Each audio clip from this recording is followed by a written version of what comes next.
Voy saludando a quienes nos acompañan en la mesa de En Perspectiva en este lunes 4 de abril del año 2016.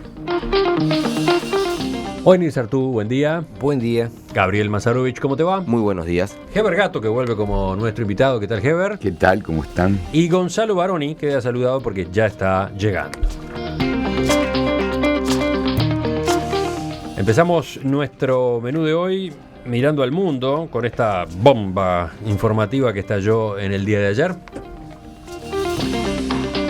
Varias personalidades quedaron involucradas ayer en un escándalo de evasión fiscal, luego que un grupo de medios de comunicación de diferentes países divulgara millones de documentos provenientes del estudio Mossack Fonseca, una agencia especializada en la creación de empresas de papel que opera en Panamá, conocido durante décadas como paraíso fiscal.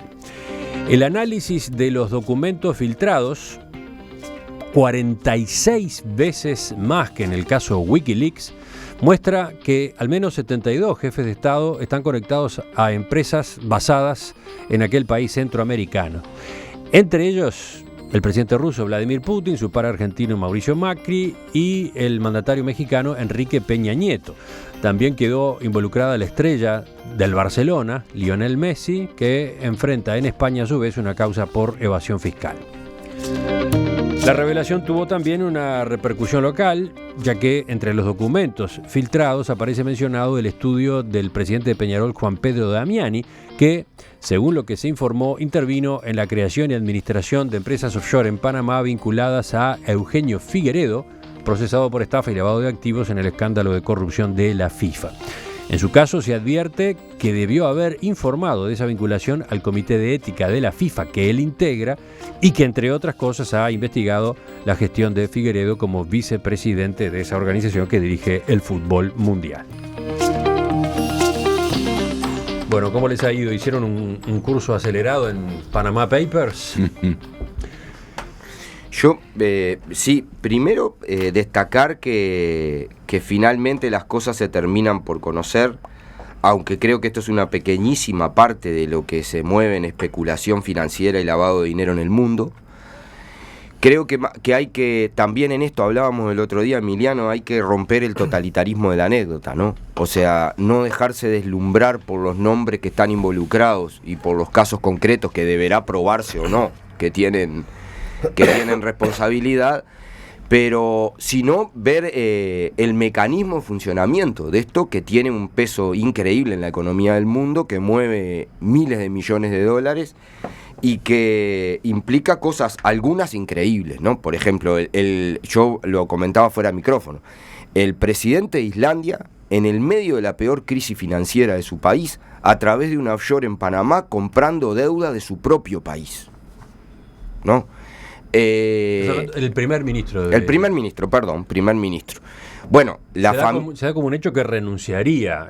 Todavía no está totalmente confirmado, pero desde ayer circula con insistencia esa versión, una derivación de estas denuncias, de esta divulgación de información del día de ayer. Es que si no renuncia debería exiliarse en Tanganica, digo yo, ¿no? Si tuviera un medio centímetro de vergüenza. Tanganica es muy caluroso. Sí, también. Pero el otro, la familia real española, que es una maravilla, un dechado de virtudes. Cada vez soy más republicano en España al lado de esto. Esperemos que esto sirva de convencimiento para que España, 200 años después de lo que debió haber hecho, se saque los reyes de encima de una vez. Y luego el tema de la complicidad de empresarios y políticos en la lavado de plata. Hablábamos fuera de micrófonos. ¿Para qué alguien que gana 20 millones de euros al año lava plata? ¿Para qué? ¿Con qué sentido?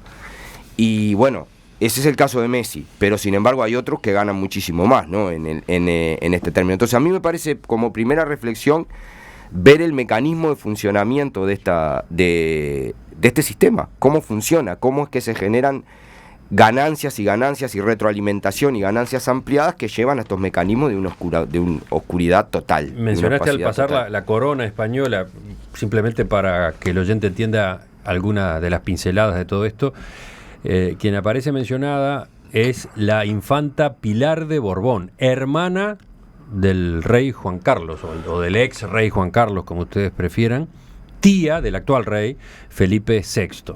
Fue directora y presidenta de la empresa Delantera Financiera Sociedad Anónima, establecida en Panamá desde agosto de 1974, o sea, un mes después de que el entonces príncipe Juan Carlos asumiera en forma interina la jefatura del Estado por la delicada salud de Francisco Franco.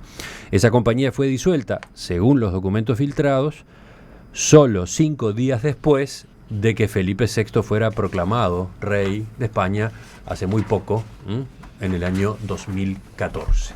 Heber. Bueno, esto lo que, como bien decía Masarovich, esto lo que está revelando es un mundo globalizado, un capitalismo de una complejidad terrible, la preeminencia de las actividades financieras en el mundo, lo que significa las empresas offshore en el funcionamiento económico de este capitalismo que tenemos, en fin, un problema muy complejo. Ahora, lo cierto es que todavía nos falta distancia, nos falta pruebas sobre todo lo sucedido. Todo esto es muy escandaloso y muy impactante, pero no nos debe hacer olvidar que tenemos que mantener las distancias debidas y no generar acusaciones sin pruebas, porque eso sería una actividad tan grave como la anterior. Yo lo que digo es necesario investigar, es necesario clarificar.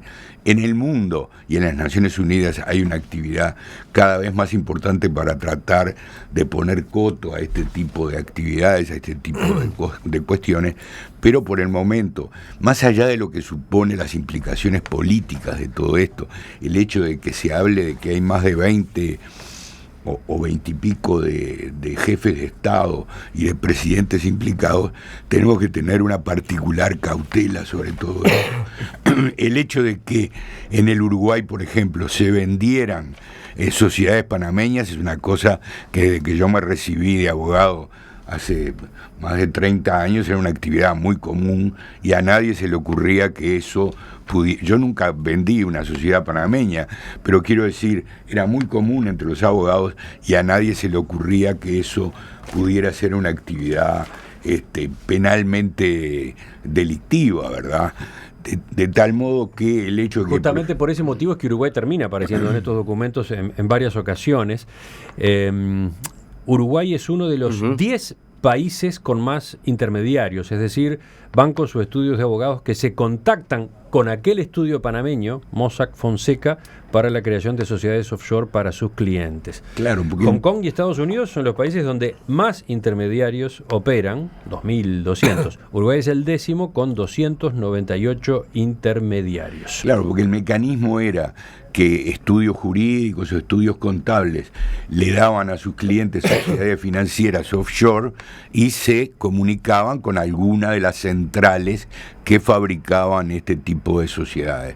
Esta sociedad en particular, Mossack y Fonseca, parece ser que era la cuarta de estas centrales de fabricación de empresas offshore en el mundo. Yo confieso que no la conocía, pero me dicen que era muy habitual que se apelara a ella para este tipo de actividades. El Confidencial, que es uno de los medios españoles que está publicando estos documentos, explica justamente de qué estamos hablando. Mossack Fonseca es un despacho de abogados creado en Panamá en 1986, cuando el panameño Ramón Fonseca y el alemán Jürgen Mossack unificaron sus dos bufetes bajo un mismo nombre. Al día de hoy tiene presencia en todos los continentes, con sedes europeas en Londres, Luxemburgo, Suiza, Malta y Gibraltar, y está especializado en derecho comercial y creación de estructuras internacionales. Es el segundo bufete de Panamá por incorporación de sociedades en el registro mercantil local y uno de los 5 mayores del mundo en creación de compañías offshore. El despacho ha sido acusado en varias ocasiones de ayudar a ciudadanos de otros países a evadir sus impuestos. Sin ir más lejos, en febrero la policía brasileña ordenó detener a 5 empleados de ese estudio por su implicación en el esquema de blanqueo de dinero por parte de directivos de la petrolera Petrobras. Un año antes, una investigación judicial en Alemania acusó a Mossack Fonseca de haber ayudado a cientos de clientes del Commerzbank, el segundo banco del país, a ocultar su patrimonio en Luxemburgo. Sí, sí. era una actividad muy difundida, absolutamente difundida, y parece estar conectada con el lavallato también, con este escándalo en Brasil. De manera que las implicaciones de esto son enormemente extensas, pero las pruebas que podamos tener, me parece que es una materia que hay que esperar un poco, ¿verdad?, a que esta investigación se clarifique, ¿no? ¿Quién sigue? ¿Oenir? ¿Gonzalo? Si tú querés. No, dale, Oenir. Bueno, no, uno tiene siempre la situación de desconcierto cuando ve estas cosas, en el sentido de que el tamaño, como decía Heber recién, el tamaño de estas estructuras de corrupción y la implicancia directa de gobernantes hace que uno sienta un poco como que el mundo es una gran tomada de pelo, ¿no? Es decir, los mismos que se supone que deben recaudar los impuestos, los mismos que se supone que deciden la legislación sobre los impuestos que se deben pagar, son los que lo evaden a través de empresas internacionales y creadas fuera del territorio. Más allá de que es cierto que todavía hay que investigar, uno sabe que algo hay, digo, de estas cosas. Duda. Es decir, no todo es invento, y más bien buena parte seguramente es más probablemente. No siempre en estos casos estamos hablando de ilegalidades, ¿no? No, claro. Sí, seguramente de comportamientos éticamente discutibles, ahí sin duda. Bueno, no, pero en la medida que implica evasión de los impuestos de sus respectivos países, hay un factor de ilegalidad. Vuelvo a la nota del Confidencial. Tiene 10 puntos para entender el caso y uno de ellos es el 9. ¿Es ilegal tener una sociedad en un paraíso fiscal? Respuesta: no. Es legal siempre y cuando el beneficiario declare la sociedad a las autoridades fiscales del país en el que reside. En el caso de España, la Agencia Tributaria Española hizo público que, de acuerdo con los últimos datos disponibles, los contribuyentes han aprovechado la amnistía fiscal para repatriar patrimonio procedente en su mayoría de paraísos fiscales. Pregunta número 10. Si no es ilegal, ¿por qué es importante la publicación de estos Panama Papers? Respuesta: por primera vez se puede conocer en detalle el funcionamiento del llamado mundo offshore. Exacto. Los papeles de Panamá permiten caso por caso arrojar luz sobre cómo ricos contribuyentes, bancos y firmas de abogados han realizado operaciones poco éticas y al borde de la legalidad con la ayuda del estudio Mossack Fonseca. La firma ha ejercido de guardián del secretismo de sus clientes, incluso al descubrir que eran miembros de organizaciones criminales, traficantes de droga, políticos corruptos o evasores fiscales. Bueno, claro, es que ese es uno de los aspectos que juega acá. Si no hay evasión fiscal, es un problema, hacer lo que quieras. El problema es que hay evasión fiscal. Este estudio ha tenido clientes que han sido comprobadamente miembros de organizaciones criminales, traficantes de droga, etcétera, ¿no? No, además de eso, yo no estoy diciendo, no me estoy refiriendo a que todos los capitales tengan origen en el delito. Digo que en el mejor de los casos, aunque sean bien habidos, que no es en todos los casos, están evidentemente eludiendo el pago de algo sino cuál es el motivo de utilizar un estudio de Panamá para colocar el dinero en otro lado. Digo, es obvio que al menos esa ilicitud hay, ¿no? Y hoy lo curioso en el mundo la tendencia va en dirección a acorralar ese tipo de fugas, ese tipo de escapes, ¿no? Naciones Unidas tiene un protagonismo muy importante, Naciones Unidas, la OCDE también, ¿no? Exacto. Como Uruguay sabe perfectamente, porque pasamos por un escrutinio muy firme hace pocos años, se nos llegó a calificar de paraíso fiscal, aunque era muy discutible que lo fuéramos, y Uruguay ha ingresado en una etapa nueva, por ejemplo, a través de la firma de convenios, acuerdos de intercambio de información tributaria con distintos países, lo que le han permitido salir de la llamada zona gris, porque en algún momento se la llamó zona gris, ¿no? Sí, yo me siento un poco escéptico sobre que haya realmente un interés en acorralar estas cosas o en modificar este sistema, porque constato que los mismos que supuestamente integran los organismos o deciden quiénes integran los organismos internacionales que deben reprimir el lavado, son los mismos que lavan, es decir, son los jefes de Estado, son los banqueros, es decir, los estudios jurídicos que asesoran a esos al capital financiero y a las estructuras políticas. No olvidemos, acá pasa eso. Algunos de los estudios que aparecen vinculados a las maniobras con cuentas en extranjero son los mismos que asesoran al Estado para ciertos asuntos grandes. Entonces uno dice, ¿cuál es la verdadera intención de acorralar este tipo de cosas? Mi impresión es que esto, como muchas cosas, habría que mirarlo con un criterio de que no es represivo. Es decir, me parece que hay algunos mecanismos en la forma en que se regulan y se perciben los impuestos que favorecen este tipo de cosas. En fin, me parece que a veces hay que mirar, no tengo ideas claras sobre esto, pero sí tengo la sensación de que esa pretensión de reprimir y de controlar desde organismos internacionales ni es sincero ni es el verdadero camino. Ahora sí, Gonzalo. Sí, yo creo que podemos aportar desde 3 lugares. Primero, ¿qué es una sociedad offshore? Que algo lo hemos estado diciendo entre líneas. Una sociedad offshore no es algo que está allá lejos en Panamá, no es algo que está allá lejos en paraísos fiscales. Son sociedades que se pueden ubicar en distintos países, por ejemplo en Uruguay. Como si uno pone cualquiera de estas herramientas de búsqueda en internet, cualquiera, Google por ejemplo, cualquiera de nosotros o cualquier oyente en este momento pone sociedades offshore y aparecen varios estudios contables nuestros que ofrecen y dicen algunas virtudes, por ejemplo, del Uruguay, como estabilidad económica, política social, libertad cambiaria, confidencialidad y secreto bancario, opciones distintas para la constitución de una empresa, facilidad de adquisición de la empresa y bajo costo de adquisición y manejo de la empresa. O sea, primero que nada, no verlo como algo con el control remoto y por la televisión como que es algo lejano, sino que también sucede acá. Primero eso. Lo segundo, que en realidad estas sociedades han sido teñidas porque se radican mayormente en paraísos fiscales. Que Emiliano, ahora tú comentabas eso, de que por suerte a nosotros nos han sacado de esa lista, una lista que conforman muchos de los países que tienen la mayoría de la gente que pone plata en esos lugares, ¿no? Porque ellos buscan el control de sus propios contribuyentes. ¿Y por qué paraísos fiscales? Lo dice la palabra, porque hay un montón de impuestos que no los terminan pagando. El problema acá está muy reñido a lo que es la ética y lo que puede llegar a ser ilegal. Y insisto con el puede, porque no hay nada comprobado hasta el momento de que es ilegal. Marcelo, que es uno de nuestros oyentes, manda un mensaje en el que dice: disponer de una sociedad offshore en un paraíso fiscal no es delito, tampoco lo es poseer un arma cargada en el bolsillo. El punto es la potencialidad de esos instrumentos. Ayer hablaba con un amigo abogado que me contaba, con una lapicera puedes escribir o también puedes degollar a alguien. La sociedad offshore es exactamente lo mismo. El problema es que no es casualidad que salga y nadie los nombres que aparecen. Pero el tema es lo que aparece y sí lo declararon. Y lo principal acá es... El oyente agrega, ¿será por eso que es obligatorio declarar el arma para quien la posee? Por eso mismo, yo me pongo a pensar como político...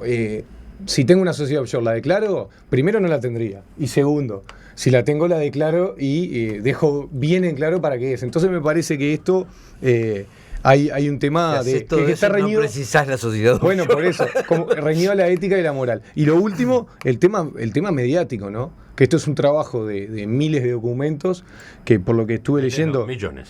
Sí, 46 veces más que Wikileaks cuando salió en su momento. 11 millones y medio de documentos. Es un disparate de documentos de una de las empresas más grandes. ¿No notás que Emiliano tiene los lentes más finos? ¿Sabe todo lo que leyó? Y tener en cuenta que esto mediático, seguramente hay muchos nombres que no tenemos idea quiénes son, que es mucho más grave que esos nombres que terminan apareciendo. Así como aparecen algunos dirigentes de Estado y demás. Yo tengo la intuición de que los más pesados y los peces gordos realmente son nombres que la mayoría de nosotros no tenemos ni idea quiénes son. Naturalmente, lo que genera el escándalo internacional son los nombres políticos. Ahora, lo que generaría o debería generar el escándalo económico son una cantidad enorme de millonarios anónimos que seguramente apelan a estos mecanismos. Ahora, pero hay otra cara de esto mismo. Algunas de las personalidades cuyos nombres han circulado mucho desde el día de ayer, en realidad no están expresamente mencionadas. Vladimir Putin es uno de los objetos de este ataque, entre comillas, y sin embargo, lo que en estos documentos aparece es un conjunto de operaciones con transacciones de hasta 200 millones a la vez que corresponden a personas muy cercanas a Vladimir Putin. El entorno. El objetivo de las transacciones, que hasta ahora suman cerca de $2.000 millones, fue en todos los casos ocultar dinero o utilizarlo para maniobras empresariales subrepticias. Pero Putin no estaba mencionado. Y sin embargo, se le coloca el dedo acusador pero muy firmemente en su contra. Lo que da para especular también a propósito de qué es lo que hay en este Y capaz no es dueño, pero estuvo en el asado. Bueno, con gente que pagó ese asado. El tema de Macri, por ejemplo, que aparece mencionado porque figuró como director. Ahí me parece importante aclarar que lo que hay que declarar es en la medida que uno sea dueño de los activos que mantienen esas sociedades. El hecho, por ejemplo, en el Uruguay, el hecho de ser director de una de esas sociedades no implica la necesidad de ningún tipo de declaración. Digo esto porque en el caso de Macri, el hecho de que él declare, como acaba de declarar, de que no era propietario de esa sociedad, sino que meramente era uno de los directores, no implica per se, más allá de la sospecha que eso pueda suponer, que él tuviera que declarar eso en sus manifestaciones impositivas. Presumiblemente el propietario verdadero era el padre. Eso parece que era el padre, él dijo eso. Eso dice. Yo por eso vuelvo y coincido con Ever y con todos los que estamos aquí en la mesa. Yo creo que tenemos que superar la tentación a concentrarnos en los nombres, que en todo caso los nombres deberán probarse si es delito o no. Y capaz que el presidente de Islandia no cometió una ilegalidad, pero es un inmoral si compró la deuda de su propio país cuando su pueblo se estaba pasando una situación de crisis para comprarlo. Y entonces a mí me parece lo mismo del rey de España, ¿no? Que ya es el colmo, ¿no? O sea, ya, además de ser un parásito y no hacer nada productivo en toda su vida, encima la plata que le dan los españoles la lava en Panamá. Es una cosa. Me parece que la monarquía no te gusta. Impresentable, no. Me parece que es otra plata la que lavan, no la que le dan. Ahora, yo lo que digo, claro, pues es una cosa increíble, lo del rey de España es increíble, ¿no? Tendría que ser, pero yo lo que a mí me parece es que hay que ver el mecanismo de esto. Entonces, está bien que vos tenés un arma en el bolsillo y eso no te transforma en un asesino. Ahora, si vos no querés matar a nadie, no precisás tener un arma, ¿no? Esa es la otra parte del asunto, ¿no? Porque yo digo, si yo te voy a tener todo limpito, ¿para qué quiero una offshore en Panamá? O en las Islas Seychelles, ¿no? ¿Por qué Estados Unidos, que encabeza la lucha por la transparencia, tiene 2 estados que son paraísos fiscales, 2 estados dentro de su propio país? Y 2 islas inventadas como las Islas Marshall que le sirve para votar a favor del bloqueo de Cuba junto con Israel y para lavar plata, nada más? ¿Por qué David Cameron, que es el presidente de Inglaterra, está tan fascinado con combatir a la cosa, y el papá era el principal operador de todo el lavado de guita en Inglaterra en todas las islas? ¿Por qué Europa viene a mirar a Uruguay y tiene a Luxemburgo y a Suiza que tienen que cambiar la bandera por un cartel de enjuta? Entonces, a mí me parece de verdad que cambiar, claro, y seguro, que cambiar la bandera Suiza y Luxemburgo tendría que cambiar el escudo y poner un cartel de lavadora en Utah, si de eso han vivido toda la vida, y siguen viviendo, y todos lo sabemos. Debe ser otra marca de lavado. Y la OCDE, Whirlpool, la que quieran poner, pero la OCDE viene a investigar a Uruguay para el tema de los paraísos fiscales, a Uruguay, por el que pasa más o menos la milésima parte de un día de especulación financiera en el mundo. Entonces, a mí me parece que la OCDE son unos hipócritas, ¿no? Creo que ni la FIFA llega al nivel de hipócrita del control del sistema financiero de la OCDE. Los bancos alemanes, para ser el más ejemplo, ahora tienen este lío. Le prestaron a Grecia sabiendo todo lo de Grecia, y ahora apretan a Grecia para cobrar los créditos de ellos, y esos mismos bancos alemanes son los que quieren controlar a todo el resto, que se quieren eliminar competencia. Entonces, a mí me parece que hay que discutir sobre el tema de verdad de los mecanismos que están jorobados acá y cómo se dan. Termino con una última cosa y le doy la palabra. Yo vuelvo a decir, me concentro en cuestionar el mecanismo y no las personas, porque no me gusta acusar de más. O sea, hay tanto para un lado como para el otro. O sea, las pruebas tendrán que ser claras. Ahora, por ejemplo, ¿por qué hablo de Islandia y del rey de España y no hablo, por ejemplo, de los asesores de Chávez que también están cuestionados? Y si serán. El primer ministro chino. Y el primer ministro chino y de todos los demás que hay. Y asesores del gobierno venezolano. Sí, por eso dije de Chávez, de lo que había. Yo lo que digo, y de Putin también, que están los amigos, hay algunas cosas claras. En el caso, por ejemplo, de la señora hermanita del rey y tía del actual rey, ¿no? La abrió unos días después de que asume y la cierra unos días después de que se va. O sea, se ve que era una empresa que tenía alguna relación con que el tipo era rey de España, tenía, ¿no? Yo qué sé, no sé. Yo creo por hoy. que, sí, si me permites una acotación. Yo creo que lo que tú dices es cierto, Masarovich. Es decir, habría que ir un paso más allá, incluso de tus afirmaciones, y examinar el sistema económico, político, económico y social del mundo. Es decir, el capitalismo, en qué medida, tal como está estructurado, en función de sus bases últimas, no está estructurado para permitir este tipo de cosas. ¿En qué medida el capitalismo no se basa en el afán adquisitivo y en el afán posesivo de cada uno de nosotros, en tratar de pagar los menos impuestos posibles y en tratar de acumular la mayor cantidad de capital que sea posible? Estas son las bases mismas del capitalismo. Ahora, ¿qué sistema alternativo existe para suplantarlo? Esa es una gran pregunta. Pero el gran interrogante que la humanidad se debería hacer es en qué medida hay que tratar de cercar este capitalismo actual y sus bases psicológicas para impedir que estos excesos se produzcan, porque lo cierto y concreto es que todavía no tenemos ningún mecanismo económico sustitutivo de esta realidad capitalista que tenemos. De manera que uno puede pensar, qué bueno sería otro mundo, pero ¿cuál es ese otro mundo? Entonces, tenemos que, como decía Sartú muy bien, tenemos que procurar que los excesos del capitalismo no nos invadan. Yo creo que la OCDE puede ser una institución plagada de inmoralidades y con dirigentes inmorales. Aún así es un intento necesario y hay que apoyarlo para que ponerle algún tipo de límite a estos excesos, ¿no? En Perspectiva, desde 1985. Por último, dejo anotada una pregunta que da para mucha especulación, ¿no? ¿Quién filtró estos documentos? ¿Y por qué? ¿Quién y para qué? Yo quería aclarar algo de los medios de prensa, porque me parece que el tema mediático acá es muy importante. Uno de los nombres que más se repite es Messi, y por eso hay tanta caja de resonancia muchas veces en algunos lados de la sociedad que no se discutiría con la misma fuerza, por ejemplo, si fuera el presidente de Islandia. Y algo también a destacar, muchos de los artículos que hemos leído también son de Clarín, La Nación, y pegándole al presidente actual, Mauricio Macri, de la Argentina, que eso me parece que habla muy bien de los medios de prensa y la investigación que hay que hacer constantemente para ir en búsqueda de la verdad. Presidente al cual habían apoyado en la campaña electoral, ¿no?